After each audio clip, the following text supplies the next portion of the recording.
विश्वम्बर हे शिव सुंदर विश्वम्बर हे शिव सुंदर जय प्रभु श्री अरविंद विश्वम्बर हे शिव सुंदर शांत स्वरूप मंगलमय शांत स्वरूप मंगलमय चराचर विश्ववन्द्य विश्वम्बर हे शिव सुंदर विश्वम्बर हे शिव सुंदर विश्वातीत विश्व मोहन अतिमानस अवतार विश्वातीत विश्व मोहन अतिमानस अवतार देव वंदिता दिव्य परम चेतनार परवर चेतनार परवर नामरु झरई चातक पराणी नामरु झरई चातक पराणी सुधा मधु मकरंद विश्वम्बर हे शिव सुंदर विश्वम्बर हे शिव सुंदर हे मम चल शांत सुंदर वाणी तुम सिद्ध मंत्र हे मम शांत सुंदर वाणी तुम सिद्ध मंत्र कन्हीर बधीर चेतन प्रकाश आवाहन से जे मंत्र आवाहन से जे मंत्र भुवने भुवने पराणे पराणे भुवने भुवने पराणे पराणे संचरे दिव्यंत विश्वम्बर हे शिव सुंदर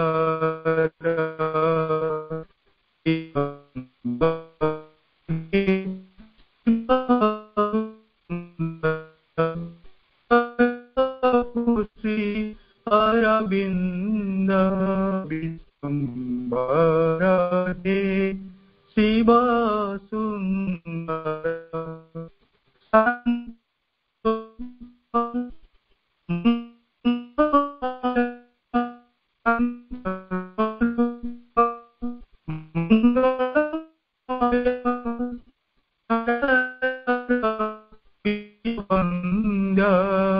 विश्वम्बर हे शिव सुंदर विश्वम्बर हे शिव सुंदर शिव सुंदर शिव सुंदर।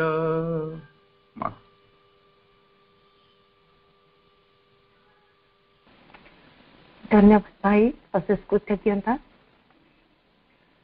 वर्तमान आम आलोचना पर्व को जीवा।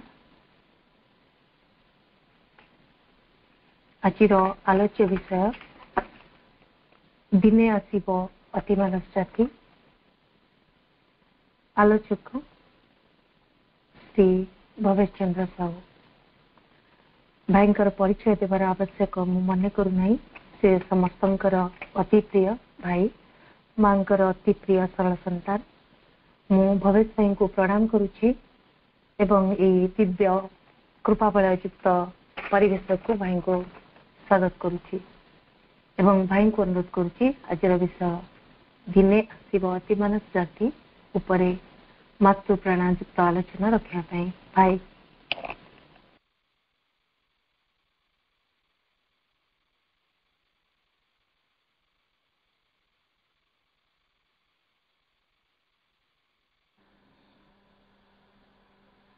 करुणामयी माँ परम प्रभु श्री अरविंद परम प्रभु श्री अरविंद महाप्राण ठारू महासमाधि पर्यंत विशेष आलोचना चक्र नवसृष्टि आईडी रे अनुष्ठित होई आसुची संध्या 6 आज मध्य से क्रम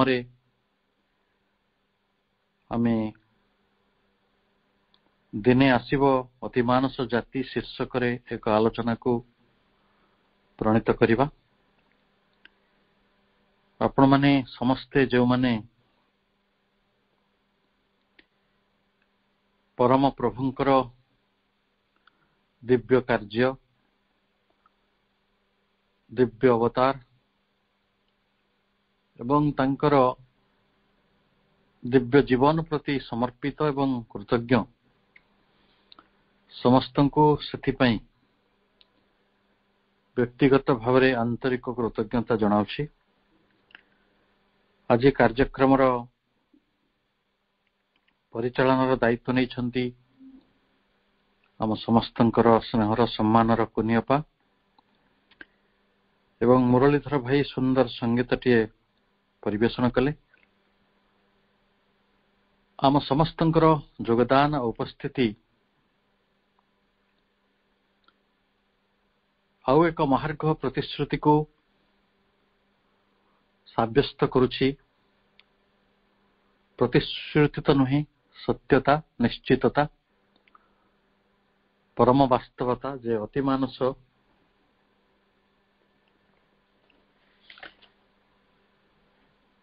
आसी सारी किंतु तार प्रतिष्ठा आहुरी प्रत्यक्ष भाव में आहुरी दृश्य हब आहुरी तार प्रभाव प्रांजल हब स्पष्ट हब ये एक विषय को नहीं आमे आज परम प्रभुंकर से जो अमृत उत्सर्ग जो कारण से निजर समग्र जीवन टी समग्र मानव जाति उत्सर्ग करिसेंती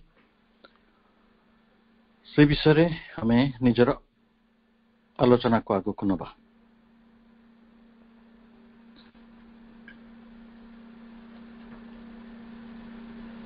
दिने आसिब अति मानस जाति अति मानसर रही एक सर्वधारक चेतना। आजिर चेतना सब किछि को धारण करि पारु नाही सर्व को स्पर्श करि पारु नाही। खंड चेतना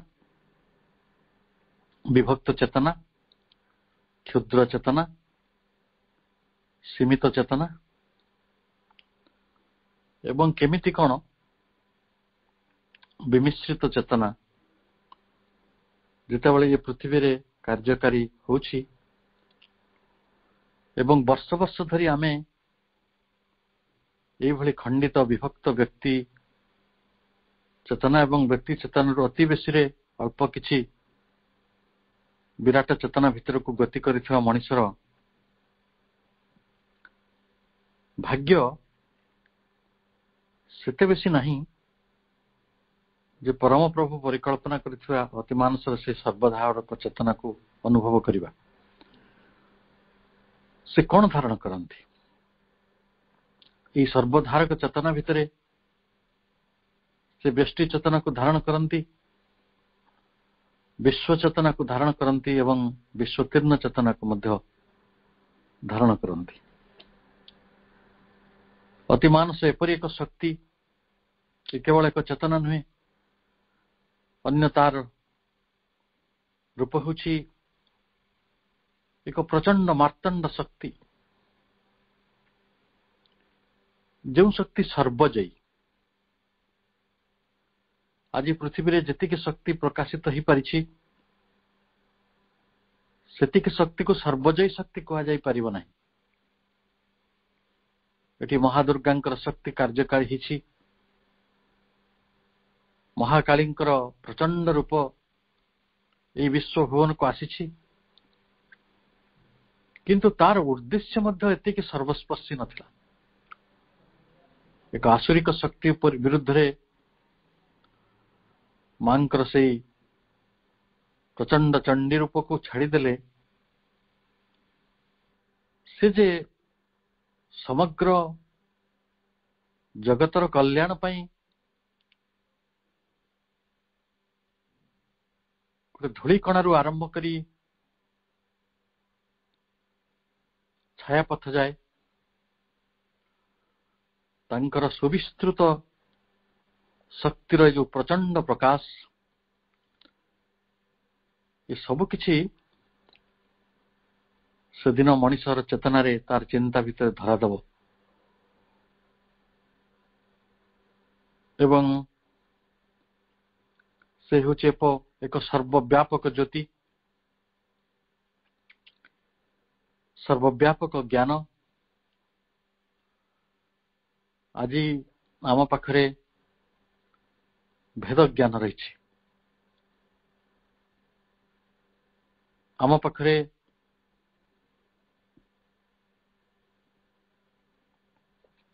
सापेक्ष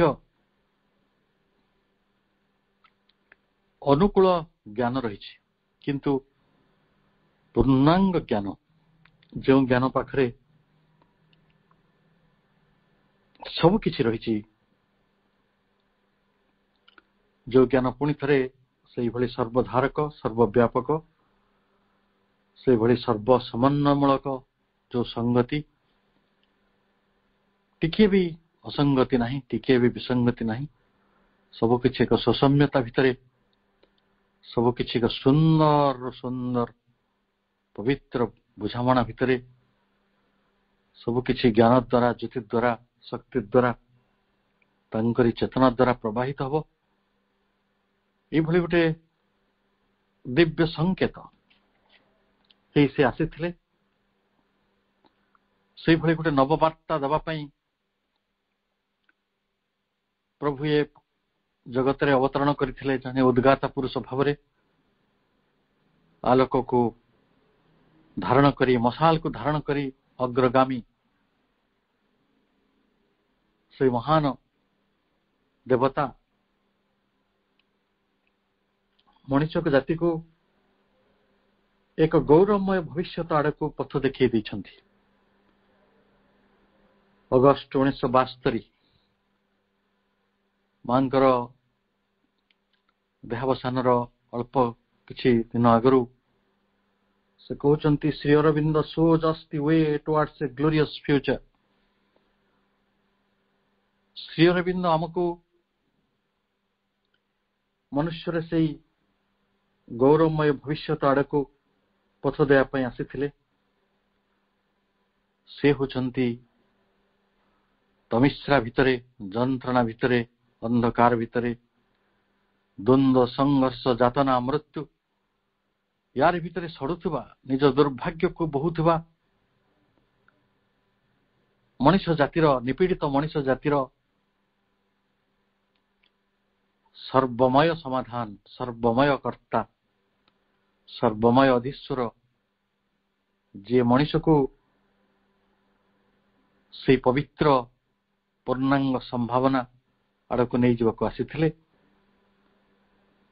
କାରଣ ବିଶ୍ୱ ପ୍ରକୃତିର ଯେଉଁ କ୍ରମ ପରିଣାମ, ବିଶ୍ୱ ପ୍ରକୃତିର ଯେଉଁ ଚିର ପ୍ରଗତିଶୀଳ ଧାରା, ତାର ବିବର୍ତ୍ତନକୁ ସିଏ ହିଁ ବୁଝିଥିଲେ। ବିବର୍ତ୍ତନ କାର୍ଯ୍ୟ ଚାଲି ରହିଥିଲା। ସବୁ ବିବର୍ତ୍ତନ କାଳରେ ବିଶ୍ୱର ସେ ହିଁ ତାର ଅଧ୍ୟକ୍ଷତା କରିଥିଲେ ଏବଂ ତାଙ୍କରି ଅଧ୍ୟକ୍ଷତାର ଅଧ୍ୟକ୍ଷ ଅଭିଭାଷଣରେ ସତେ ଯେପରି ସେ କହୁଛନ୍ତି, nature shall draw back from mortality. Nature shall draw back from mortality. ଆଜି ମରଣକୁ ସତ୍ୟ ମାନିଛି ପ୍ରକୃତି। ମୃତ୍ୟୁ ହିଁ ଗୋଟେ ଯବନିକା, ମୃତ୍ୟୁ ହିଁ ଏକ ଅନ୍ତ, ମୃତ୍ୟୁ ଏକ ଦୃଶ୍ୟାନ୍ତର, ମୃତ୍ୟୁ ଏକ ଅବଧାରିତ ସତ୍ୟ। ଯେଉଁ ସତ୍ୟକୁ ପରିବର୍ତ୍ତନ କରିବାର କ୍ଷମତା ଆଜି ମଣିଷ ଦେଖିପାରି ନାହିଁ, କିନ୍ତୁ ପ୍ରଭୁ ତାଙ୍କର ଦିବ୍ୟ ଇସ୍ତାହାରରେ କହୁଛନ୍ତି,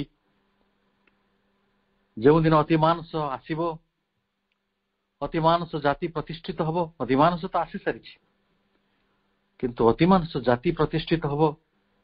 ଯେତେବେଳେ ସେ ଅତିମାନସ ଜାତି ପ୍ରତିଷ୍ଠିତ ହବ, ତାର ଚେତନା, ତାର ଶକ୍ତି, ତାର ଜ୍ୟୋତି, ତାର ସମନ୍ୱୟ, ତାର ସଂଗତି, ଏସବୁ କଥା ତ ଆମେ ଆଲୋଚନା କଲେ।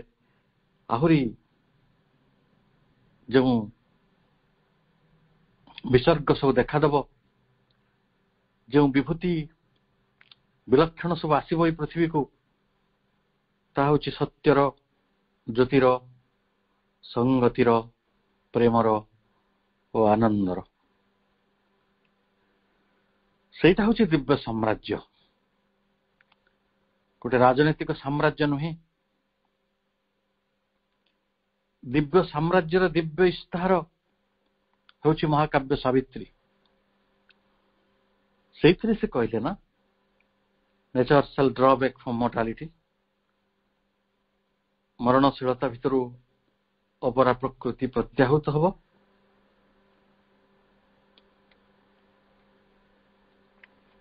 ଏକ ଗମ୍ଭୀର ସତ୍ୟର ବାର୍ତ୍ତା। ସତରେ ଦିନେ ଏହି ମରଣଶୀଳ ପୃଥିବୀରୁ ମୃତ୍ୟୁ ଭଳି ଗୋଟେ ସମ୍ବେଦନଶୀଳ ଗମ୍ଭୀର ସତ୍ୟଟିଏ ଚାଲିଯିବ। ପ୍ରକୃତି ଏହି ମୋର୍ଟାଲିଟିର ପ୍ରୋସେସ ଭିତରୁ, ଏହି ମରଣଶୀଳତାର ପ୍ରକ୍ରିୟା ଭିତରୁ ନିଜକୁ ପ୍ରତ୍ୟାହୃତ କରି ଆଣିବ ଏବଂ ସେଇଠି ପ୍ରେମ, ଆନନ୍ଦର ଦିବ୍ୟ ସାମ୍ରାଜ୍ୟ ପ୍ରତିଷ୍ଠା ହେବ। ଏଗୁଟା ମଣିଷର ଚିନ୍ତା ଓ କଳ୍ପନା ଭିତରେ ଆସିନାହିଁ, ଆସିନଥିଲା, ଆଜି ବି ଆସୁନି। ଯେଉଁମାନେ ସାଧନା କରୁଛନ୍ତି ତାଙ୍କର ବି ଆସିପାରୁନି। ବଡ଼ ଜଟିଳ ହେଉଛି ସେ ସମସ୍ୟା। ଯେତେବେଳେ କାହାର ଅତି ନିକଟତର ମଣିଷଟିଏ ରୋଗଶଯ୍ୟାରେ ସଢୁଛି, ସାମାଜିକ, ପ୍ରଶାସନିକ, ରାଜନୈତିକ ବ୍ୟବସ୍ଥା ଭିତରେ ବଡ଼ ବଡ଼ ହସ୍ପିଟାଲ ମାନେ ମଣିଷକୁ ଲୁଟୁଛନ୍ତି ଏବଂ ଅକଥନୀୟ ଯନ୍ତ୍ରଣା ଭୋଗ କରୁଛି ମଣିଷର ଦେହ। ଅତି ନିକଟତର ଯେଉଁମାନେ ପ୍ରିୟ ପରିଜନ, ସେମାନେ ସବୁ ପ୍ରକାର ଯନ୍ତ୍ରଣା ଭିତରେ ମାନସିକ, ଆର୍ଥିକ, ସାମାଜିକ, ବ୍ୟକ୍ତିଗତ ସବୁ ଭାବାବେଗକୁ ସାଙ୍ଗରେ ଧରି ଯେଉଁମାନେ ଯନ୍ତ୍ରଣା ପାଆନ୍ତି, ସେମାନଙ୍କୁ ଯଦି ହସ୍ପିଟାଲ ବାରଣ୍ଡାରେ ଏବେ ଯୋଉ ମଣିଷଟି ବୁଲୁଛି, ତାର ପ୍ରିୟ ମଣିଷକୁ ମରଣ ଶଯ୍ୟାରେ ଶୋଇକି, ତା ପାଇଁ ଏ ପ୍ରତିଶ୍ରୁତି ସତରେ କାମରେ ଆସିବ ତ? ଆପଣଙ୍କର ଏଇ ଅନ୍ଧକାର ଯେତେ ଗାଢ ହେଇଥାଉ, ଏଇ ଅନ୍ଧକାର ଯେତେ ସହସ୍ର ବର୍ଷର ହେଇଥାଉ, କିନ୍ତୁ ପରମ ଜ୍ୟୋତି ଆସି ସାରିଛନ୍ତି ଏବଂ ସେଇ ପରମ ଜ୍ୟୋତି ହିଁ ପ୍ରକାଶିତ କରୁଛନ୍ତି nature shall draw back from mortality। କେତେ ବିଳମ୍ବ ହବ ସେ କଥା କାହାକୁ ଜଣା ନାହିଁ, ବହୁ କଥା ନିର୍ଭର କରୁଛି ମଣିଷର ଚେତନା ଉପରେ, ତାର ଏଇ ଯୋଉ ଗ୍ରହଣଶୀଳତା ଉପରେ। ସେ କଣ ଚାହେଁ ଏପର୍ଯ୍ୟନ୍ତ ସ୍ଥିର କରିପାରି ନାହିଁ। ଯଦିଓ ହଜାର ହଜାର ବର୍ଷ ପୂର୍ବରୁ ମନୁଷ୍ୟମାନେ ତାହା ସ୍ଥିର କରି ଯାଇଛନ୍ତି, ଋଷିମାନେ ତାକୁ ସ୍ଥିର କରି ଯାଇଛନ୍ତି, ତଥାପି ମଣିଷ କାହିଁକି କେଜାଣି ତା ଭିତରେ ନିଜର ସହମତିକୁ ଦେଇପାରି ନାହିଁ, ତାକୁ ଭଲ ଭାବରେ ବୁଝିପାରି ନାହିଁ। ସେଇ ଦିଗରେ ବିବର୍ତ୍ତନର ପ୍ରକ୍ରିୟାକୁ ଆଗକୁ ନେବା ପାଇଁ ନିଜର ଯେଉଁ ସକ୍ରିୟ ଅଂଶଗ୍ରହଣ କରିବା କଥା, ଚେତନା ପୂର୍ବକ, ପ୍ରାର୍ଥନା ପୂର୍ବକ, ତପସ୍ୟା ପୂର୍ବକ, ତାହା କରିପାରି ନାହିଁ। ସେ ଅଲଗା ପ୍ରସଙ୍ଗ। କିନ୍ତୁ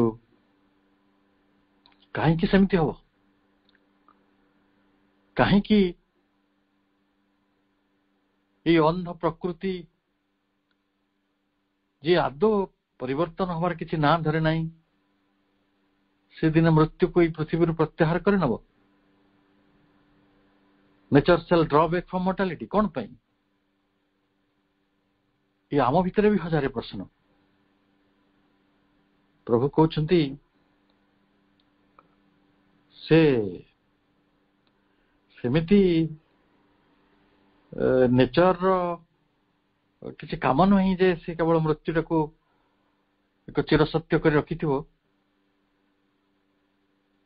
ସେଦିନ ଏଇ ଅନ୍ଧ ଶକ୍ତି, ଏଇ ପାର୍ଥିବ ଜୀବନର ଯୋଉ ଅନ୍ଧ ଶକ୍ତିଟି ନିଜକୁ ବଦଳେଇ ଦବ। କେତେବେଳେ? ନା ଯେତେବେଳେ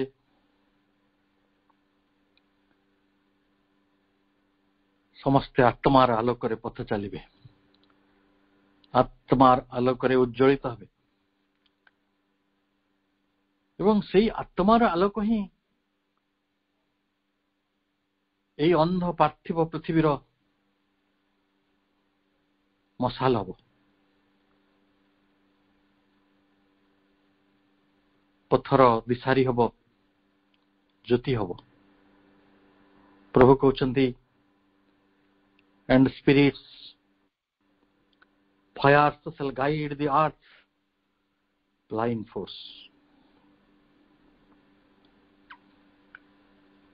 The spirits fires, ଆତ୍ମାର ଏଇ ଜ୍ୟୋତି, ଏଇ ଅଗ୍ନି, ଚିନ୍ମୟ ଆତ୍ମାର, ସେ ହିଁ ପାର୍ଥିବ ଅନ୍ଧ ଶକ୍ତିର ପଥପ୍ରଦର୍ଶକ ହବ।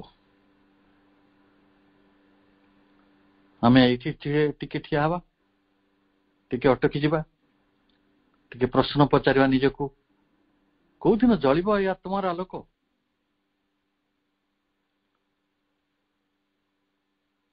ଆମେ ତ ଅନ୍ଧକାର ଭିତରେ ବାଟ ଚାଲି ଚାଲି ଅଭ୍ୟସ୍ତ ହେଲୁଣି। ଆଖି ନଥିଲେ ବି, ଜ୍ୟୋତି ନଥିଲେ ବି ବଞ୍ଚିବା ଶିଖିଲୁଣି। କେବେ ଦେହର ଛାଇରେ ବଞ୍ଚୁଛୁ, କେବେ ପ୍ରାଣର ଛାଇରେ ବଞ୍ଚୁଛୁ, କେବେ ମନର ଛାଇରେ ବଞ୍ଚୁଛୁ। ଦ୍ୱନ୍ଦ୍ୱ ଭିତରେ, ହତାଶା ଭିତରେ, ନିରାଶା ଭିତରେ, ଦୁଃଖ, ଯନ୍ତ୍ରଣା, ଯାତନା ସବୁ ଭିତରେ ଯେଭଳି ମଣିଷ କେବଳ ସହି ଚାଲିଛି, ସହି ଚାଲିଛି। କେବେ ତାର ଅନ୍ତ?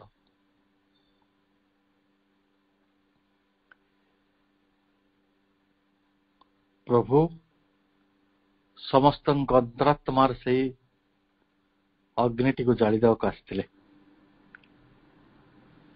ଯଦି ଜଳିଯାଏ, ଯଦି ଅନ୍ତରାତ୍ମାର ସେଇ ଆଲୋକରେ ଆମେ ନିଜକୁ ପ୍ରକୃତରେ ବିଭୂଷିତ କରୁ, ପ୍ରକୃତରେ ସେଇ ଆଲୋକରେ ମଣ୍ଡିତ ହଉ, ତାହେଲେ ଦିନେ ଏଇ ଅନ୍ଧ ପୃଥିବୀର ପଥ ଉପରେ ତାରି ଶକ୍ତି ଗୁଡ଼ିକ, ଦୁର୍ଗମ ଶକ୍ତି ଗୁଡ଼ିକୁ ଭେଦ କରି ମୃତ୍ୟୁକୁ ଅମରତ୍ୱରେ ପରିଣତ କରିବାର, ମିଥ୍ୟକୁ ସତ୍ୟରେ ପରିଣତ କରିପାରିବାର, ଅପ୍ରେମକୁ ପ୍ରେମରେ ପରିଣତ କରିପାରିବାର, ବିଷାଦକୁ ଆନନ୍ଦରେ ପରିଣତ କରିପାରିବାର ଏକ ଭାଗ୍ୟ ମଣିଷ ପାଇବ। ଏହି ଆତ୍ମାର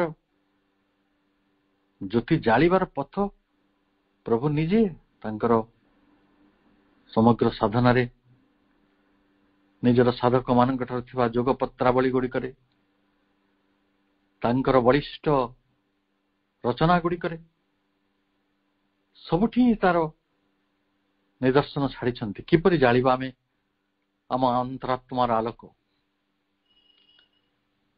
ଏବଂ ଏହି ଅନ୍ତରାତ୍ମାର ଆଲୋକ ଜାଳିବାର କ୍ରମରେ ହିଁ ଆଜି ଆମେ ସନ୍ଧ୍ୟାରେ ସମସ୍ତେ ସମ୍ମିଳିତ ହୋଇଛନ୍ତି। ଏବଂ ପ୍ରଭୁ କହୁଛନ୍ତି, knowledge shall bring into the aspirant thought a high proximity to truth and God. ସତରେ ଏ ସମୟ ଆସିବ। ପ୍ରକ୍ସିମିଟି କହିଲେ ଗୋଟେ ସାମୀପ୍ୟ, ନିକଟତ୍ୱ। ମଣିଷ ଗୋଟେ ହାଇ ପ୍ରକ୍ସିମିଟି, ଗୋଟେ ନିବିଡ଼ ସାମୀପ୍ୟକୁ ଅନୁଭବ କରିବ ଟୁ ଟ୍ରୁଥ୍ ଆଣ୍ଡ ଗଡ୍, ସତ୍ୟ ସହିତ, ଭଗବାନଙ୍କ ସହିତ। ଏବେ କାମନା ଆମକୁ ଭସେଇ ନେଉଛି, କେବେ ଅହମିକା ଆମକୁ ଭସେଇ ନେଉଛି, କେବେ ଅଜ୍ଞାନତା ଆମକୁ ଭସେଇ ନେଉଛି, କେବେ ନାନାଦି ଭୋକର ତରଙ୍ଗ ଗୁଡ଼ିକରେ ଗୋଟେ ଅସହାୟ ସମୁଦ୍ରର ଗୋଟେ ଭଙ୍ଗା ଡଙ୍ଗା ପରି ମଣିଷ କେବଳ ଭସେଇ ଚାଲିଛି ତାର ଜୀବନ ତରି। ଦୁର୍ଭାଗ୍ୟ ବେଳେ ବେଳେ ତାର ନାବର ନାଉରୀ। କିନ୍ତୁ ପ୍ରଭୁ କହୁଛନ୍ତି, ନା ନା, knowledge shall bring into the aspirant thought। ଏଇ ଆସ୍ପୃହାଶୀଳ ମଣିଷ ଗୋଟେ ତିଆରି ହେବେ। ସେ ଆସ୍ପୃହାଶୀଳ ମଣିଷ ମାନଙ୍କର ଚେତନା ଭିତରେ, ଚିନ୍ତା ଭିତରେ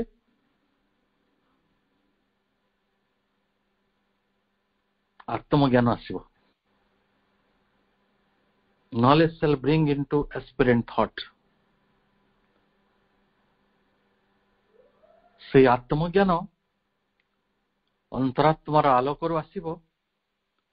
ସେ ହିଁ ମଣିଷକୁ ସତ୍ୟ ସହିତ, ପରମାତ୍ମାଙ୍କ ସହିତ ପରିଚିତ କରିଦେବ। ଆଜି ତ ଆମେ ଭଗବାନଙ୍କୁ ଚିହ୍ନୁନା। ହଁ, ଆମେ ସାହି ପଡ଼ିଶାର ଆଉ କାହାକୁ ଚିହ୍ନିଥିବା,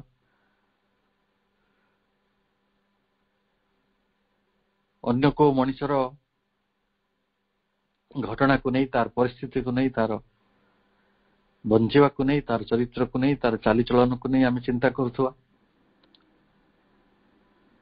ହୁଏତ କୋଉ ପ୍ରଧାନମନ୍ତ୍ରୀ କି ରାଷ୍ଟ୍ରପତିଙ୍କର ପ୍ରତିଶ୍ରୁତି ଗୁଡ଼ିକୁ ହୁଏତ ସତ ମାନୁଥିବା, କିନ୍ତୁ ପ୍ରଭୁଙ୍କର ପ୍ରତିଶ୍ରୁତି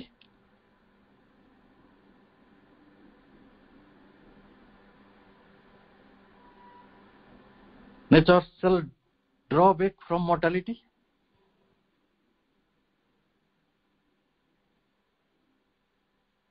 এই ପାର୍ଥିବ ପ୍ରକୃତି ଦିନେ ମୃତ୍ୟୁ ପାଖରୁ ଦୂରେଇ ଯିବ, ଅମରତ୍ୱ ଆସିବ।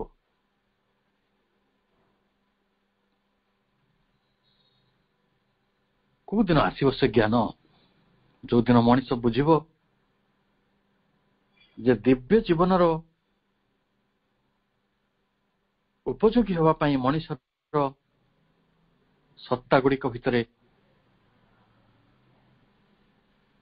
ଏତେ ଆୟୋଜନ ରହିଛି। ଯୋଉ ପ୍ରାଣ ଆଜି ଅନ୍ଧକାରର ନିରାଜନା କରେ, ଯୋଉ ମନ ଆଜି ଅହମିକାର ପୂଜା କରେ, ଯେଉଁ ଶରୀର ଆଜି ଦୁର୍ବଳତା, ବାର୍ଦ୍ଧକ୍ୟ, ମୃତ୍ୟୁକୁ ଖୋଜେ, ସେଇଭଳିଆ ଶରୀର, ସେଇଭଳି ଆତ୍ମା, ସେଇଭଳି ପ୍ରାଣ, ସେଇଭଳି ମନ এই ସତ୍ତା ସକଳ ଭିତରେ ବିବର୍ତ୍ତନରେ ସହଯୋଗୀ ହେଲା ଭଳି ପର୍ଯ୍ୟାପ୍ତ ଭାବରେ ଉପଯୋଗିତା ରହିଛି। ସେମାନେ ଆହୁରି ପରିପୂର୍ଣ୍ଣ ହେବେ, ନିଜର ସୀମାର ସଂକଟ ଭିତରୁ ମୁକ୍ତ ହେବେ, ସେମାନଙ୍କର ପରିସର ବଢିବ, ଆଜିର ପରିସର ଅପସାରିତ ହେବ, ଆଜିର ସୀମା ଘୁଞ୍ଚିବ, ଉପଯୋଗର ସୀମା ବି ବଢିବ। କେତେ ଉଦାହରଣ ଅଛି ନା ଆମ ଆଗରେ। କେତେ ଉଦାହରଣ। ଏଇ ମଣିଷ ଦେବତା ହେଇ ସାରିଛି, ଏଇ ମଣିଷ ଉପଦେବତା ହେଇ ସାରିଛି, କିନ୍ତୁ ସାମୂହିକ ଭାବରେ ଆମେ ଗୋଟେ ବିଫଳତା ଭୋଗ କରିଛୁ। ଚେତନାର କ୍ଷେତ୍ରରେ ଜଣେ ଜଣେ ବ୍ୟକ୍ତି ଏତେ ଆଗକୁ ଯାଇଛନ୍ତି, ଆଇନଷ୍ଟାଇନଙ୍କ ଭଳି, ତ ସେମାନଙ୍କୁ ଆମେ ଯଦି ଚିନ୍ତା କରିବା,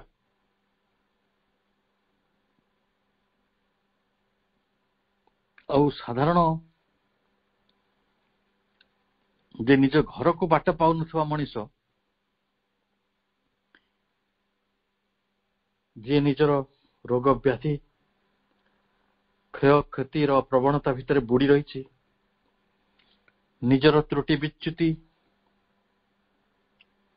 ପାପ ପୁଣ୍ୟ, ଭଲ ମନ୍ଦ, ନୈତିକ ଅନୈତିକ, ଓଷା ବ୍ରତ, ତାରି ଭିତରେ ନିଜର ଚେତନାକୁ, ତାର ପ୍ରବଣତାଟିକୁ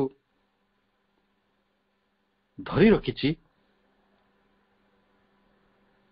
ତାକୁ ହିଁ ପ୍ରକୃତରେ ଅପସାରିତ କରିବାକୁ ପଡିବ, ତାକୁ ହିଁ ପରିବର୍ଦ୍ଧିତ କରିବାକୁ ପଡିବ, ତାକୁ ହିଁ ଅପସାରିତ କରିବାକୁ ପଡିବ ସୀମା, ତାକୁ ଆହୁରି ସେ ପରିପୂର୍ଣ୍ଣ ହବ। ତାରି ଭିତରେ ଅଛି ସର୍ବଧାରକ ଚେତନା, ଯାହା ହେଉଛି ଅତିମାନସର ଦ୍ୟୋତକ। ସେଇ ମଣିଷ ପାଖରେ ରହିଛି ଧାରଣା ସାମର୍ଥ୍ୟ, କର୍ମଶକ୍ତି, ଯେ ସକଳ ସୀମାକୁ ଅତିକ୍ରମ କରେ। ଆବ୍ରାହମ ଲିଙ୍କନ ହୁଏ, ଯୀଶୁଖ୍ରୀଷ୍ଟ ହୁଏ, ଗାନ୍ଧୀ ହୁଏ, ସେଇ ମଣିଷ ଅସୁର ହୋଇଯାଏ। ତେଣୁ ବର୍ତ୍ତମାନର ଯୋଉ ସକଳ ସୀମା ରହିଛି ତାକୁ ସେ ଅତିକ୍ରମ କରିବ। ବର୍ତ୍ତମାନ ମଣିଷ ସମାଜ ସେ କଥା ଆଶା କରିପାରୁନି, ସେ କଥା ଦେଖିପାରୁନି, ବାସ୍ତବତାରେ ଦେଖିବା ତ ଦୂରର କଥା, କଳ୍ପନାରେ ବି ଦେଖିପାରୁନି, ସ୍ୱପ୍ନରେ ବି ଦେଖିପାରୁନି, ଆଶାରେ ବି ଦେଖିପାରୁନି। କାରଣ ଯେଉଁ ନୂତନ ଶକ୍ତି ଅବତରଣ କରିସାରିଛି ଏବଂ ଯେଉଁ ନୂତନ ଶକ୍ତି ଏଠି ମାନବ ଜାତିକୁ ଅତିମାନସ ଜାତିରେ ପରିଣତ କରିବ, ସେ ଏତେ ଅଭାବିତ, ଏତେ ବାଟରେ ନୂତନ, ଯେ ବର୍ତ୍ତମାନ ମଣିଷର ଚେତନାର ସଙ୍କଟ ହେଲା ସେ ତାକୁ ଦେଖିପାରିବ ନାହିଁ, ଏନଭିସେସ କରିପାରୁନାହିଁ, ପରିକଳ୍ପନା କରିପାରୁନାହିଁ, ସ୍ୱପ୍ନରେ ବି ଭାବି ପାରୁନାହିଁ। ତେଣୁ ମଣିଷ ପାଇଁ ଭାବିବା ପାଇଁ ପ୍ରଭୁ ଆସିଥିଲେ, ମଣିଷକୁ ଏକଥା କହିବାକୁ ପାଇଁ ପ୍ରଭୁ ଆସିଥିଲେ।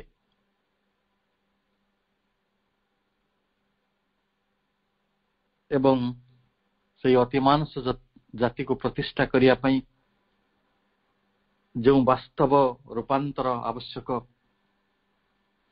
ସେଇ ରୂପାନ୍ତରର କଥାଟିକୁ ତ୍ୱରାନ୍ୱିତ କରିବା ପାଇଁ ପ୍ରଭୁ ଆସିଥିଲେ। ଅତିମାନସ ଜାତି ଏମିତି ଗୋଟେ ଛୁମନ୍ତର, ଗୋଟେ ମନ୍ତ୍ର ବଳରେ ହେଇଯିବନି। ସେଥିପାଇଁ ପୃଥିବୀର ବାତାବରଣରେ ଆଧ୍ୟାତ୍ମିକତାର, ଚିନ୍ମୟତାର, ଯୋଉକୁ ଆମେ ସାଇକାଇଜେସନ ବୋଲି କହୁଛେ,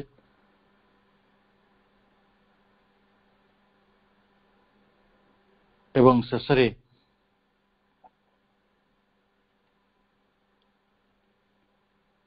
ସେଇ ଅତିମାନସୀକରଣର ପ୍ରକ୍ରିୟା ଭିତରେ ଦେଇ ଆମକୁ ଯିବାକୁ ପଡିବ। ମନ, ପ୍ରାଣ, ଶରୀରର ଏହି ପରିବର୍ତ୍ତନ ଗୋପନରେ ଆଗେଇ ଚାଲିଛି, କିନ୍ତୁ ମଣିଷ ତାହା ଜାଣିନଥିଲା। ଯେଉଁମାନେ ଜାଣିବାର ଚେଷ୍ଟା କରୁଛନ୍ତି ସେମାନେ ଅଳ୍ପ କିଛି ତାର ଆଭାସ ପାଉଛନ୍ତି। ସେ କଥା ଆମେ ବାରମ୍ବାର ଆଲୋଚନା କରିଛନ୍ତି। ବିଗତ ଶତାବ୍ଦୀ ଗୁଡ଼ିକରେ ଋଷି ଚେତନା ଏବେ ମଧ୍ୟ ରହିଛି, କିନ୍ତୁ ଯେଉଁ ସାଧାରଣ ପ୍ରାଣିକ ଚେତନା ଗୁଡ଼ିକ ଏହି ପୃଥିବୀରେ ଥିଲେ, ସେମାନେ ରୂପାନ୍ତରର ବହୁ ଆଘାତକୁ ସହ୍ୟ କରୁଛନ୍ତି। ଇଭଲ୍ୟୁସନାରୀ କ୍ରାଇସିସ୍ ଭିତରେ ଦେଇ, ବହୁ ପରୀକ୍ଷା ନିରୀକ୍ଷା ଭିତରେ ଦେଇ ପ୍ରକୃତିର ଏହି ଜୀବନ୍ତ ପ୍ରୟୋଗଶାଳା ଅତି ମାନସର ଜାତିକୁ ଗଢୁଛି।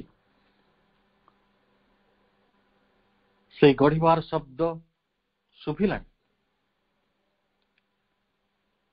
ସେଇ ଗଢି ହୋଇ ଯାଉଥିବାର କିଛି କିଛି ଉପକ୍ରମ ଆଜି ପରିଦୃଶ୍ୟମାନ। ବିଗତ ଶତାବ୍ଦୀରେ ଧାରଣ କରିଥିବା ମଣିଷର ମନ, ତାର ପ୍ରାଣ ଯେ ଆଜି କେତେ ବାଟରେ ରୂପାନ୍ତରିତ ହୋଇଛି ଏବଂ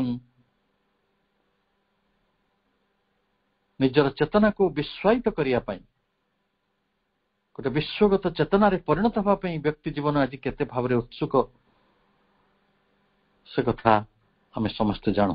କାରଣ ସେଇ ଉତ୍ସୁକତା ଭିତରୁ ଲୋକ ଆଜି ଇଂଲଣ୍ଡ, ଆମେରିକା ଯିବାକୁ ଚାହାନ୍ତି, ଆଫ୍ରିକାର ଲୋକ ଭାରତ ଆସିବାକୁ ଚାହେଁ, ଭାରତର ଲୋକ କାନାଡା ଯିବାକୁ ଚାହେଁ। ଗୋଟିଏ ଦେଶର ସୀମା ଭିତରେ, ଗୋଟିଏ ଜାତିର ପରିଚୟ ଭିତରେ, ଗୋଟିଏ ସଂସ୍କୃତିର ଅଦୌତି ଭିତରେ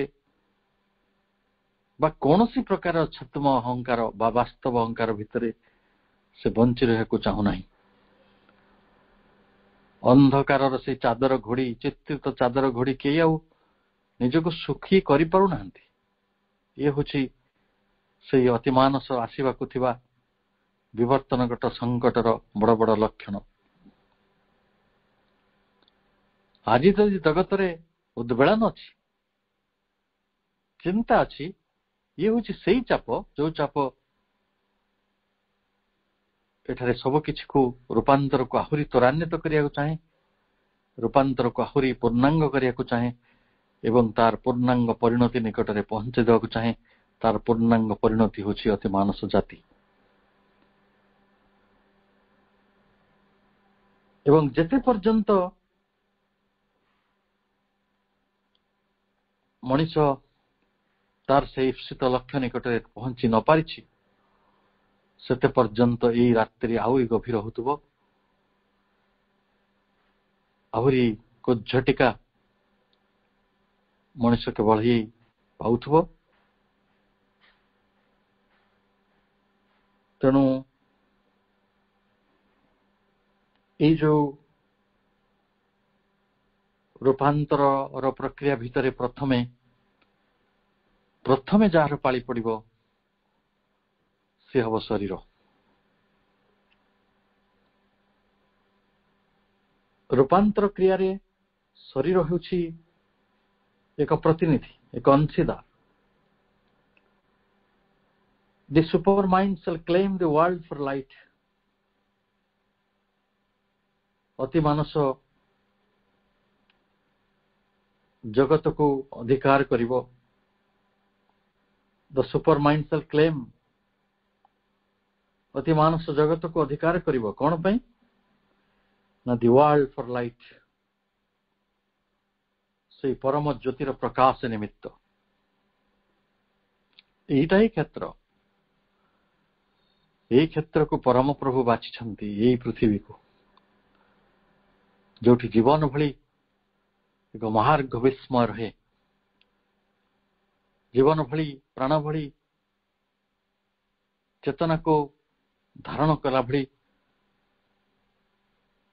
ଏକ ସୁନ୍ଦର ଆୟୋଜନ ଏବଂ ସୁନ୍ଦର ସମ୍ଭାବନା ରହିଛି। ଏବଂ and feel with love of God the enamored heart.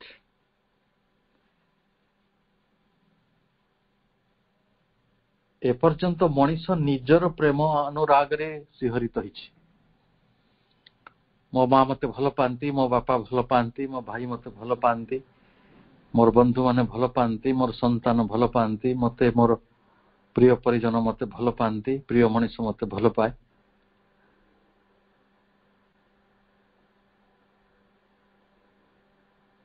ମୁଁ ଯଦି ସତ କହିବି ସେଗୁଡ଼ା ସବୁ ଖୁଚୁରା ପଇସା।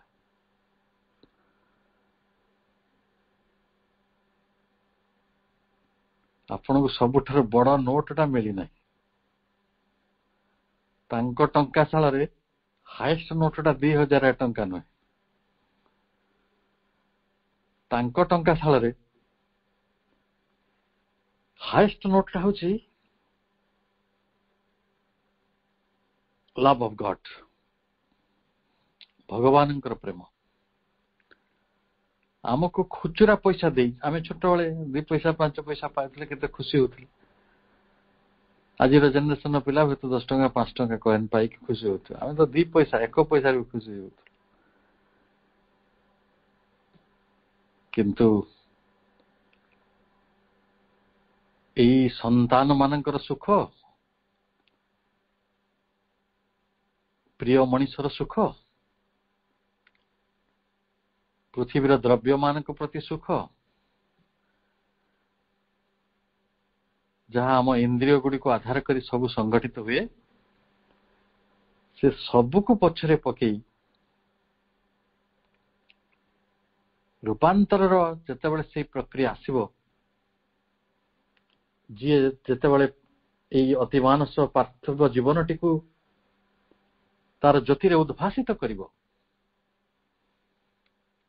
एवं सेदिन जदि अंधकार रहिबो नाही ताहले परम प्रभुंकर प्रेम रे आमे थ्रिल उल्लास अनुभव करिवा, सिहरण अनुभव करिवा। आज जो सिहरण गुड़िक खुचुरा पैसा रे होछि। And the place, lights, crown on nature's lifted head. आ गोटे मुकुट भी अच्छी, जो मुकुट गुड़ा पिंधिया पे हमें बहुत लालायित।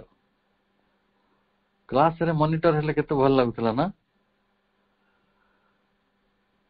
केते भल लागुतला। डस्टर जगह सार कहउतले किए पार्टी करछि ता ना लिखिया कहउतले, केते हमें खुशी लागुतला। मु हमें घरे आसी केते थर को सार ना मते मॉनिटर बनै छ। हम पृथ्वी रे मंत्री पदटी पाइया को किए गाई दौची, किए साइकल दौची, किए कंप्यूटर दौची। शेषे लोके एते आगु को चलीगले जे किए कहला हमें माने मद पानी कदा छाड़ी दियंतु, माछ मांस कथा ए कथा भी शुणी कान रे शुणिया कहला। सरपंच निर्वाचन रे प्रार्थी माने मुझे कहीं कहूँ जानते तार पृथ्वीर अंधकार यही 2-4 केजी माछरे मनीष तार आत्मा को बिकी दौर कौन से आत्मार पता चलो। गोटे 3 ग्राम मंगलसूत्र उपहार पाइबा लोके देशर भविष्य को बंधा पकई दौरान। से जगार प्रभुंकर प्रतिश्रुति शुणु, समस्त को गोटे गोटे मुकुट दिया हो। मंत्री पद तो छाड़ू, कौन सी राजपद तार तुल्य नुहे, पृथ्वीर सम्राट पद भी तार तुल्य नुहे, कारण ता हूँ आलोकर मुकुट। ताको किए देवे? ईश्वर देवे। ईश्वरंकर शक्ति दब कोठी दब ना नेचर्स लिफ्टेड हेड, ये अपरा प्रकृतिर उन्नत शिर रे पराज्योतिर आलोक मुकुट जलिब।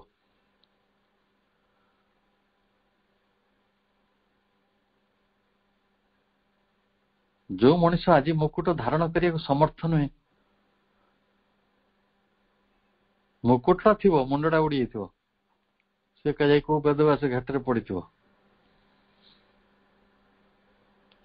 किंतु सही अपरा प्रकृति को भगवान आलोकर मुकुट दवाई अपेक्षा करिसेंती।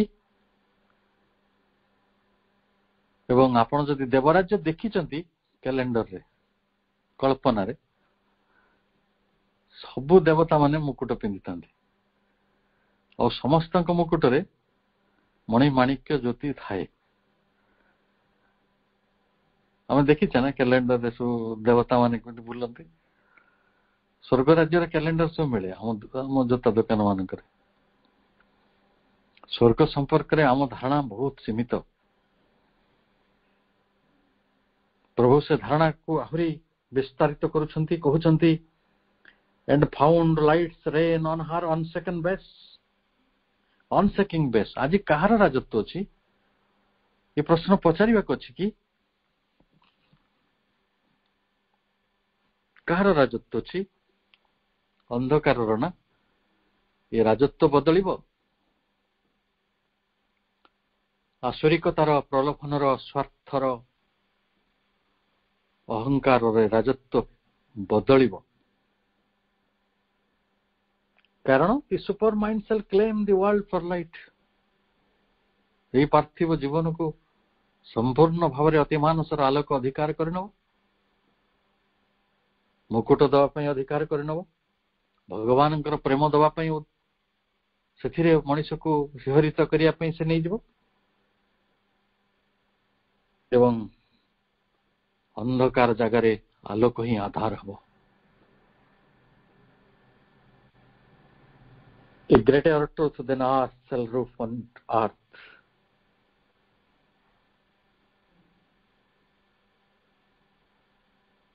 ପୃଥିବୀ ଠାରୁ ମହତ୍ତର ଏକ ସତ୍ୟ, ଗ୍ରେଟର ଟ୍ରୁଥ୍ ଦେନ୍ ଆର୍ଥ। କାରଣ ଆମ ପୃଥିବୀର ପାର୍ଥିବ ସତ୍ୟ ଗୁଡ଼ିକ ବଡ଼ ପିଲାଳିଆ। ପିଲାମାନେ ଯେମିତି ଗୋଟେ ଛୋଟ ପିଲାକୁ ପରୀକ୍ଷା କରିନେବେ, ତ 2 ବର୍ଷ ହେଇଥିବ, 2.5 ବର୍ଷ ହେଇଥିବ, ପଛରେ ଚକୋଲେଟ ନେବୁ ନା ବେଲୁନ ନେବୁ? ବେଲୁନ ନେବି। ଯୋଉ ପିଲା ଚକୋଲେଟ ଖାଇବା ଭଲ ପାଏ ସେ ଚକୋଲେଟ ନେବି। ପୃଥିବୀର ରାଜତ୍ୱ ନେବୁ କି ଚକୋଲେଟ ନେବୁ? ନା ଚକୋଲେଟ ନେବି। ଆଉ ଟିକେ ବୟସ ବଢିଯାଉ, ସିଙ୍ଗାପୁରରେ 5 ଏକର ଜାଗା, 10-25ଟା ଫ୍ଲାଟ, 2-4ଟା ଉଡାଜାହାଜ, ଗୋଟେ ପ୍ରଧାନମନ୍ତ୍ରୀ ପଦ ନବୁ ନା ରାଜମୁକୁଟ ନବୁ ଅମରତ୍ୱର?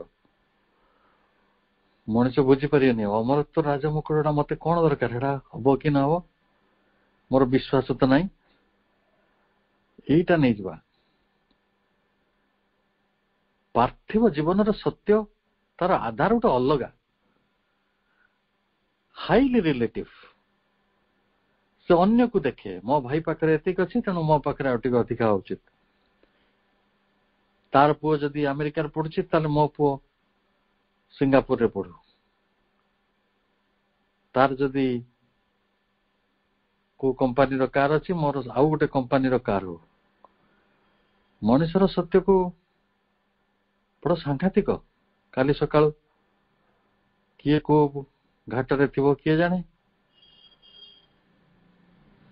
ମଣିଷ ସେଥିପାଇଁ ପ୍ରାର୍ଥନା କରିନାହିଁ, ସେଥିପାଇଁ ଆସ୍ପୃହା କରିନାହିଁ, ଅଥଚ ସେଇ ଆସ୍ପୃହାଟିକୁ, କରିନଥିବା ଆସ୍ପୃହାକୁ ସତ୍ୟ କରିବା ପାଇଁ ପ୍ରଭୁ ଆସି ସାରିଛନ୍ତି। ଯୋଉ ସ୍ୱପ୍ନ ମଣିଷ ଦେଖି ନାହିଁ, ସେଇ ସ୍ୱପ୍ନ ଦେଖି ସାରିଛନ୍ତି, ତାକୁ ବାସ୍ତବରେ ପରିଣତ କରିସାରିଛନ୍ତି। ଯୋଉ ଆଶା ମଣିଷ କରିନାହିଁ, ସେଇ ଆଶାକୁ ସତ୍ୟରେ ପରିଣତ କରିସାରିଛନ୍ତି। ଯୋଉ ମୁକୁଟ ବିଷୟରେ ମଣିଷ ଜାଣେ ନାହିଁ, ସେଇ ମୁକୁଟ ପ୍ରସ୍ତୁତ, ଆଲୋକର ମୁକୁଟ, ପ୍ରଭୁଙ୍କର ପ୍ରେମ ରାଜ୍ୟ।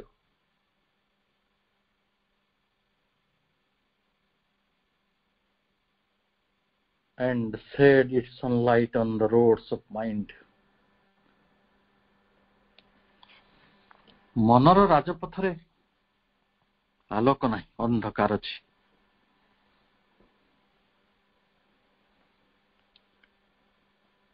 ମନର ରାଜପଥରେ ଆଲୋକର ପ୍ଳାବନ ପାଇଁ ପ୍ରଭୁ ଆସିଛନ୍ତି, ଅତିମାନସର ଶକ୍ତିକୁ ଅବତରଣ କରାଉଛନ୍ତି। A power infallible shall lead the thought.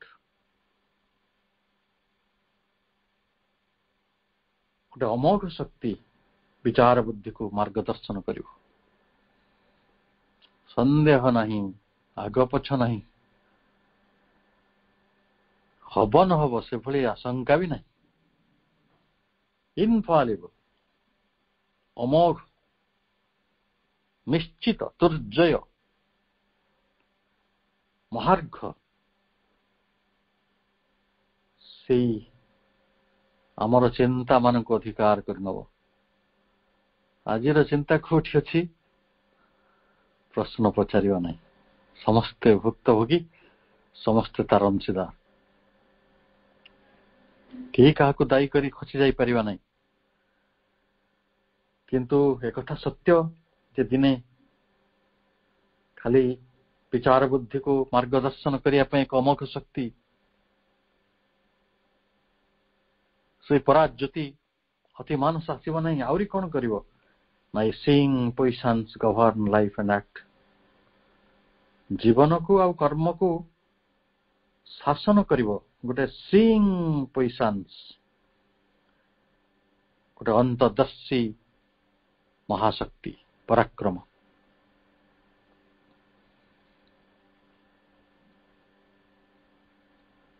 आजिर दर्शन बहिदर्शी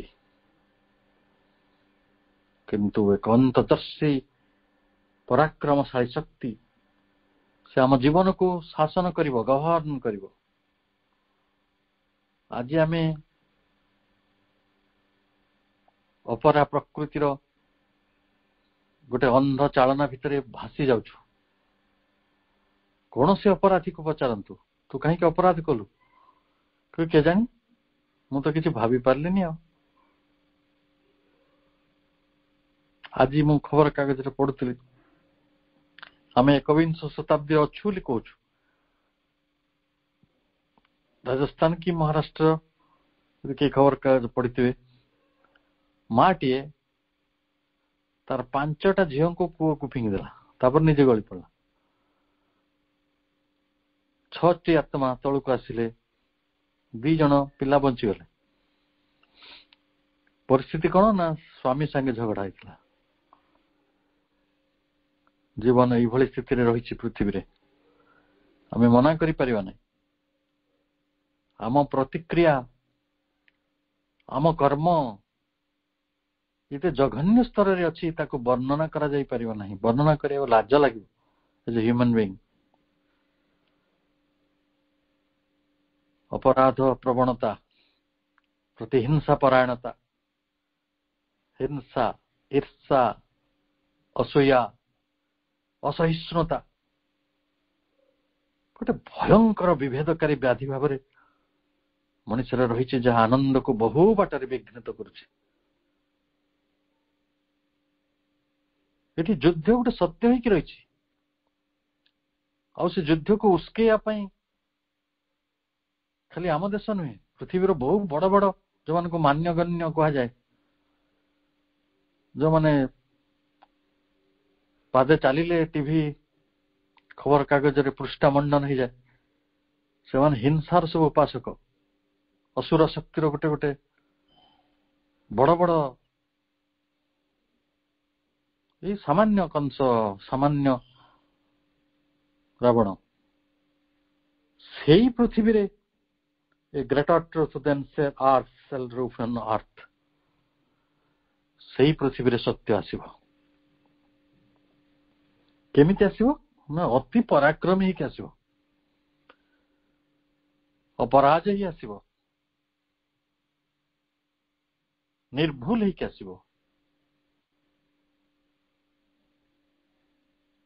जीवन भीतर को आसीबो कर्म भीतर को आसीबो चिंता भीतर को आसीबो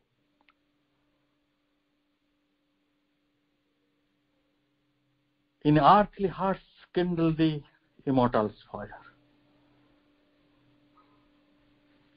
हजार हजार वर्ष धरी शताब्दी शताब्दी धरी सभ्यता सभ्यता धरी जो मनीष मृत्यु रे अभ्यस्त होछि सेई मनीषर हृदय भितरे अमरत्वर आलोक जाली देवा पई अति मानस शक्ति आसी सारी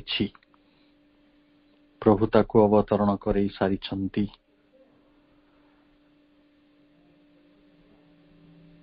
एवं अमरत्व को परमेश्वरंकर प्रेम को ज्ञान को सत्य को ज्योति को संगति को भल पाई अतिमानसर दिव्य साम्राज्य प्रतिष्ठा करने आज किछि मनीष प्रस्तुत होचंती किछि लोक तो लाइव डिवाइन पढ़ुचंती किछि लोक तो सावित्री पढ़ुचंती आ से किछि भाग्यवान भितरे मां आमको बाछिचंती आमको छुईंचंती, आमको दायित्व देइछंती।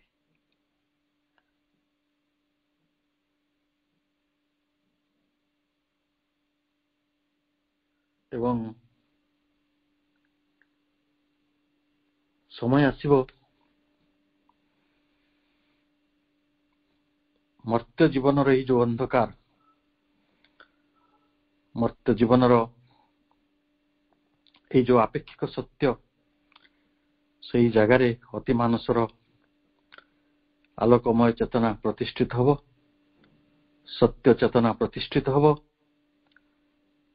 पराचेतना प्रतिष्ठित हब एवं आत्मज्ञान आसिब, विश्व ज्ञान आसिब, यथार्थ चेतना आसिब, विश्वरे आम अस्तित्वर यथार्थ उपयोग हब, मन आमको एक सर्वस्वता आड़क नब। से सर्वस्वता होची अति मानवत्व, अति मानस क्रियार परिणति हब अति मानव एवं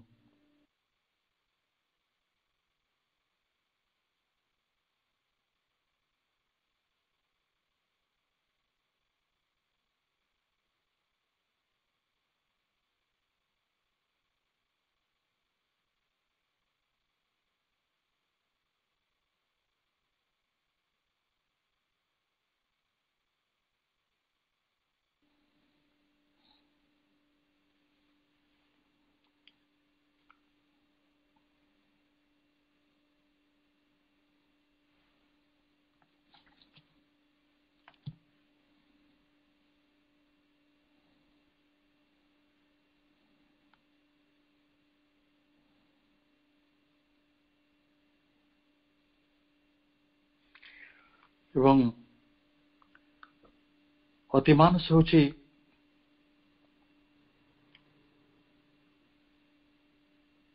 अति मानव को परिणत करिवार सही प्रतिभू, सही परिचय, सही शक्ति, सही का जाको प्रभु कहउछंती for super mind is superman. आमे अति मानस को जो माने बुझी पारुना, प्रभु केते केते प्रबंधरे, केते जोग पत्रावली रे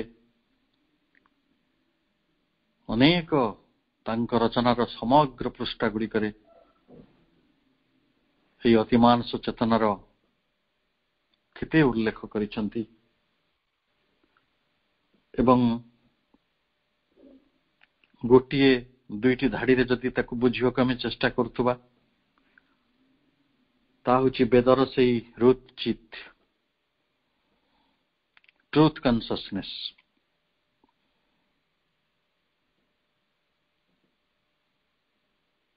मां को फोटो को चाहिबा, रुचित रुचित रुचित उच्चारण करिबा, truth consciousness, truth consciousness, truth consciousness.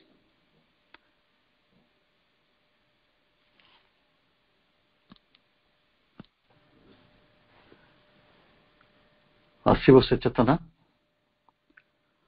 तार स्वरूप संबंध रे केउठी तार संभूति, केउठी तार जन्म, केउठी तार आरंभ, केउठी तार क्रिया, केउठी तार प्रभाव, केउठी तार परिणाम, ये सब किछि बुझा पड़िबो एवं एई बुझी पारिथिबा मनुष्यटी हबो यथार्थ विज्ञानमय पुरुष। आमे विज्ञ बोली गोटे शब्द सुबिछु, विज्ञ और प्राज्ञ यार अपूर्व समन्वय होछि सेई सत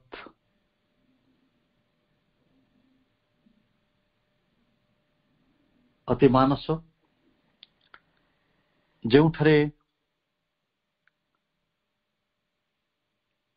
भौतिक विज्ञान सहित आध्यात्मिक विज्ञान मिलन हब,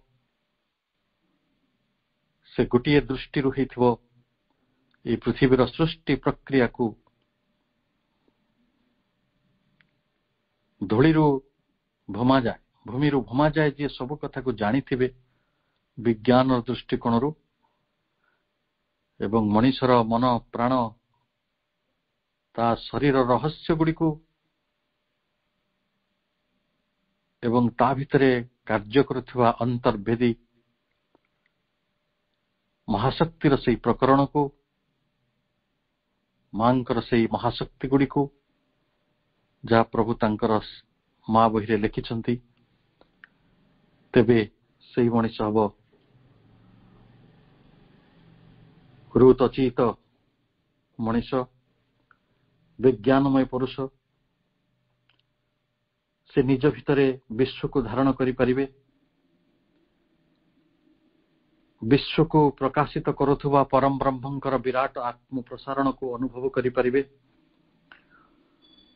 कारण विश्व को विकासित करुवा परम ब्रह्मंकर से विराट आत्म प्रसारण हेउछि अति मानस प्रभु तांकर लाइफ डिवाइन ग्रंथ रे the super mind as creator ए कथा को लिखिछंती एवं ए विज्ञानमय शक्ति द्वारा सच्चित आनंद जहाँ को आम सचित आनंद कहूँ से तत्वत्रयी मध्य को एक अविभाज्य एकत्व मध्य को आमर अस्तित्व विकसित हब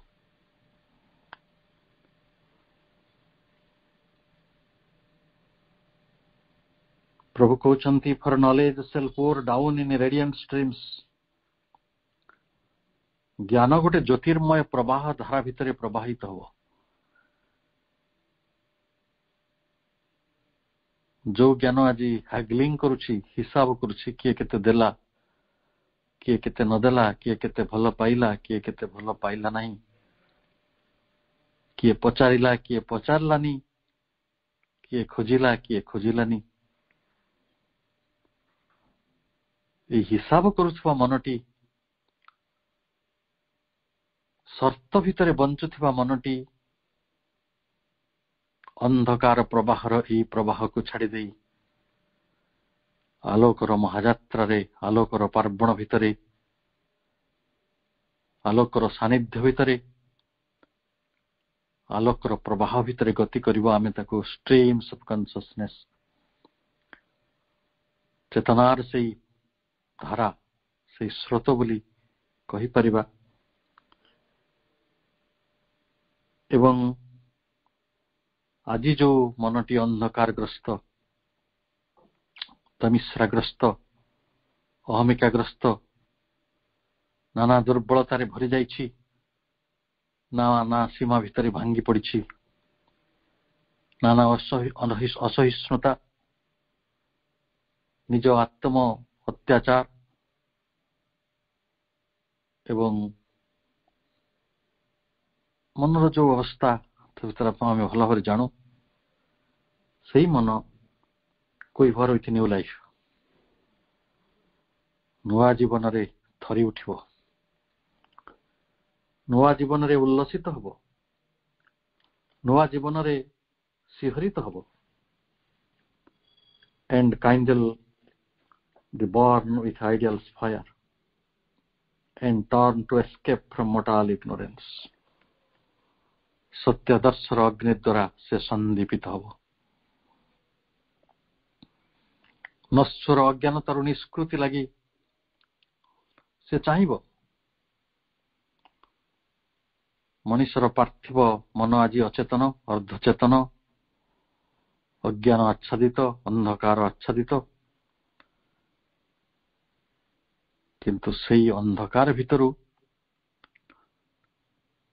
तार मुक्ति संभव पराज्योति ताको अपेक्षा करुछंती पराज्योति ताको हाथ धरी चली जावाको कहउछंती ता संगरे अज्ञानरु मुक्त से दिव्य आलोक ସେଇ ଦିବ୍ୟ ଆଲୋକରେ ଦୀପ୍ତ ହେବା ପାଇଁ ମନ ଦିନେ ଅତି ମାନସ ସହିତ ସମ୍ବନ୍ଧିତ ହେବ।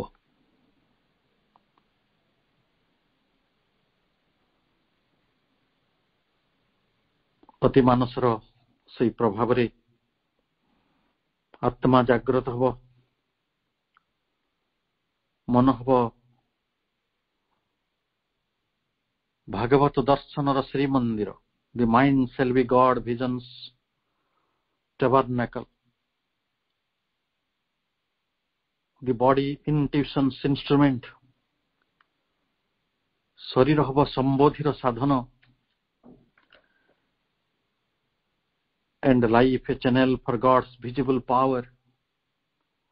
ପ୍ରାଣ ହେବ ପରମେଶ୍ୱରଙ୍କର ପ୍ରତ୍ୟକ୍ଷ ଶକ୍ତିର ଏକ ମାଧ୍ୟମ। All earth shall be the spirit's manifest home. ଅଖିଳ ପୃଥିବୀ ହେବ ଚିନ୍ମୟ ପୁରୁଷଙ୍କ ଅଭିବ୍ୟକ୍ତ ଧାମ। ଦେହ ଆଉ ପ୍ରାଣର ମନ ଭିତରେ ସେ ଆଉ ଲୁଚି ରହିବେ ନାହିଁ, ମନ ଆଉ ଅଜ୍ଞାନତା ଭିତରେ ଲୁଚି ରହିବ ନାହିଁ। ଅଭ୍ରାନ୍ତ ଏକ ମହାଶକ୍ତି, ଦିବ୍ୟ ଶକ୍ତି ଆମ ମନକୁ, ଆମ କର୍ମକୁ ରୂପାୟିତ କରିବ। ଏହି ଆଧ୍ୟାତ୍ମିକ ବିବର୍ତ୍ତନର ଯୋଉ ନିରନ୍ତର ବିକଶିତ ହେଉଥିବା ଆତ୍ମରୂପାୟନ ମହାଶକ୍ତି ଆମର ଅନ୍ତର୍ବାସୀ ଆତ୍ମାକୁ ବ୍ୟକ୍ତ କରିବା ପର୍ଯ୍ୟନ୍ତ କାର୍ଯ୍ୟ କରିବେ। ସେ କାର୍ଯ୍ୟ ଚାଲି ରହିଛି, ସେ କାର୍ଯ୍ୟ ମା କରିଛନ୍ତି, ସେ କାର୍ଯ୍ୟ ପ୍ରଭୁ କରିଛନ୍ତି। ଆମେ ବୁଝିବା କଥା, ଜାଣିବା କଥା, ସହଯୋଗ କରିବା କଥା, ତାଙ୍କ ପାଦରେ ପାଦ ମିଳି ଚାଲିବା କଥା। ସେ ଉଦ୍ଗାତା, ସେ ଅଗ୍ରଗାମୀ ପୁରୁଷ, ତାଙ୍କୁ ପ୍ରଣାମ କରିବା, ଶତ ପ୍ରଣାମ କରିବା, କୋଟି ପ୍ରଣାମ କରିବା। ଅହଭାବରେ, କୃତଜ୍ଞତାରେ ଆମ ହୃଦୟକୁ ତାଙ୍କ ପାଇଁ ଭରିଦେବା। ଯୋଉ ଆତ୍ମସ୍ୱର୍ଗ ବଳରେ ସେ ନିଜଠାରୁ ବିଦାୟ ଭିତରକୁ ନେଇଛନ୍ତି, ଆପାତ ଦୃଷ୍ଟିରେ ସ୍ଥୂଳରୁ ସୂକ୍ଷ୍ମ ହୋଇଯାଇଛନ୍ତି। ସେ କିଭଳି ଅତି ମାନସର ଶରୀର ନେଇ ଏହି ଅତି ମାନସ ଜାତିର ପ୍ରଥମ ବ୍ୟକ୍ତିତ୍ୱ ଭାବରେ ଏକ ନୂତନ ଶରୀର ନେଇ ଏ ପୃଥିବୀକୁ ଆସିବେ। ସେଇ ଆବାହନକୁ ନିରନ୍ତର ନିରନ୍ତର ନିରନ୍ତର ନିଜ ହୃଦୟ ଭିତରେ ପାଳିବା, ସେଇ ଦୀପକୁ ଜଳେଇବା। ସେହି ଆସ୍ପୃହାର ଜ୍ୟୋତି ଆମ ଭିତରେ ନିରନ୍ତର ଜଳୁଥାଉ। ଏଇଭଳି ଏକ ସତ୍ ଅଭିପ୍ସା ସହିତ, ସତ୍ ପ୍ରାର୍ଥନା ସହିତ ଆଜିର ବକ୍ତବ୍ୟକୁ ଏଠି ରଖୁଛି। ଅନ୍ୟ ଏକ କାର୍ଯ୍ୟକ୍ରମ ଥିବାରୁ ଆପଣମାନଙ୍କ ଠାରୁ ବିନମ୍ରତାର ସହିତ ବିଦାୟ ନେଉଛି। ସମସ୍ତଙ୍କୁ ନମସ୍କାର, ବନ୍ଦେ ମାତରମ୍।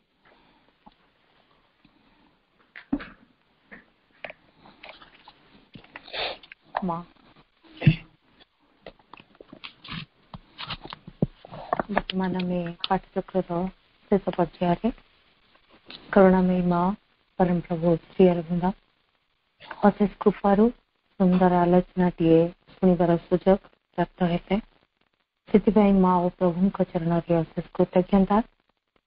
ଆଜିର ଏହି ଦିବ୍ୟ ଅବସରରେ ଆମେ ପୂଜ୍ୟ ଭବେଶ ଭାଇଙ୍କଠାରୁ ଦିବ୍ୟ ଆଲୋଚନାଟିଏ ଶୁଣିବାକୁ ପାଇଲେ। ଆମର ବର୍ତ୍ତମାନର ଅବସ୍ଥା ଯେତେ ଦୟନୀୟ ହେଲେ ମଧ୍ୟ ମା ଓ ପ୍ରଭୁଙ୍କର ଆଶାର ବାଣୀ ଓ ଦିବ୍ୟ ଅତିମାନସ ଜାତିର ଆଗମନ ନିଶ୍ଚିତ ବୋଲି ଆମେ ଏହି ଦିବ୍ୟ ଆଲୋଚନାରୁ ଅବଗତ ହୋଇପାରିଛେ। ଏହି ସୁନ୍ଦର ଦିବ୍ୟ ଆଲୋଚନା ପାଇଁ ଭାଇଙ୍କୁ କୃତଜ୍ଞତା ଜ୍ଞାପନ କରୁଛେ। ଭାଇଙ୍କଠାରୁ ସର୍ବଦା ଅଧିକ ଆଲୋଚନା ଶୁଣିବାର ସୁଯୋଗ ମିଳୁ ମାଙ୍କ ପାଖରେ ନିବେଦନ କରୁଛେ। ଆପଣମାନେ ତଥା ମୋର ପ୍ରିୟ ଅପା ଭାଇମାନେ ଏହି ଦିବ୍ୟ କାର୍ଯ୍ୟରେ ଅଂଶଗ୍ରହଣ କରିଥିବାରୁ ସମସ୍ତଙ୍କୁ କୃତଜ୍ଞତା ଓ ଅଭିନନ୍ଦନ। ଉତ୍ସାହ ଓ ଆଗ୍ରହ ମା ସର୍ବଦା ଆମକୁ ଦିଅନ୍ତୁ ମାତୃକାର୍ଯ୍ୟରେ ଅଂଶଗ୍ରହଣ କରିବା ପାଇଁ, ଆଲୋକ ଯାତ୍ରା ପଥରେ ବା ଚେତନାର ଯାତ୍ରା ପଥରେ ଯାତ୍ରୀ ହେବା ପାଇଁ ମା ଆମକୁ ସାମର୍ଥ୍ୟ ଦିଅନ୍ତୁ। ଆମର ଯାହା କରଣୀୟ ତାହା କରିବା ପାଇଁ ମା ଆମକୁ ଶକ୍ତି, ସାମର୍ଥ୍ୟ, उत्साह और दृढ़ संकल्प दियंतु कृतज्ञतार हृदय भरी उठू यही मां चरण निवेदन प्रार्थना। वर्तमान आम मैंने एक मातृ मंत्र सहित माँ और परम प्रभु चरण में एकाग्र होई आज कार्यक्रम को सांग करवा। माँ